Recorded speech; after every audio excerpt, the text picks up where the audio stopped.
আসসালামু আলাইকুম বন্ধুরা, আমরা আজকে সোজা চলে এসেছিলাম নিউ টাউন বিশ্ব বাংলা গেট। সো ঘুরতে ঘুরতে আমরা চলেই আসলাম। তারপরে আমরা সাবওয়ে দিয়ে আমি আর আমার ফ্রেন্ড নিচে নামছিলাম।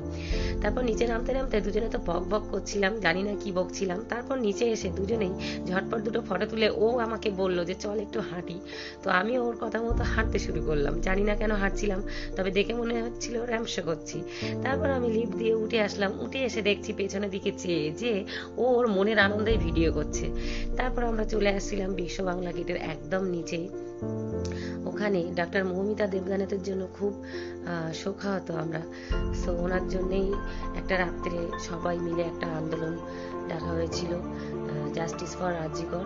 সেখানেই একটা নৃত্য পরিবেশন করছিল, সেটাই আমরা দাঁড়িয়ে দাঁড়িয়ে দেখছিলাম।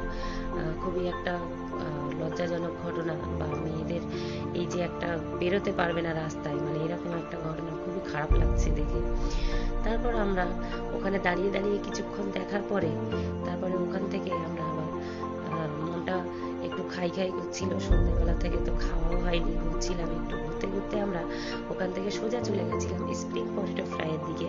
আমি তো খাবো না ভাবছিলাম, তারপরে মন চাইছিল না, তারপরে আবার ফের মন আমাকে টেনেই নিয়ে গেল ওখানে। তারপর আমরা ওখান থেকে একটা স্প্রিং পটেটো ফ্রাই কিনে আমি আবার দাদাকে বলছিলাম যে দাদা একটু আপনি তৈরি করে দেখান প্রথম থেকে কেমনভাবে এটা তৈরি করে। তারপর ওখান থেকে তৈরি করা ভাজা সবকিছু দেখে তারপরে আমরা এটা খুব সুন্দর লাগছিল। তারপর ওখান থেকে খেয়ে আমরা বউয়ে ফালুদার কাছে চলে গেছিলাম। ওখানে খেয়ে তাও কিছু মনে হয়নি, খেয়ে আমার মনে হচ্ছিল ফুচকা না হলে কিছু জমেই না। তারপর আমরা ওখান থেকে ফুচকা খেয়ে কিছুটা ফটো টটো তুলে আবার আমরা ওখান থেকে চলে এসেছিলাম। সো ভিডিওটা তোমাদের কেমন লাগছে দেখে অবশ্যই আমাকে কমেন্টে জানাবে। আর ডক্টর মৌমিতা দেবনাথের জন্য আমরা খুবই শোকাহত।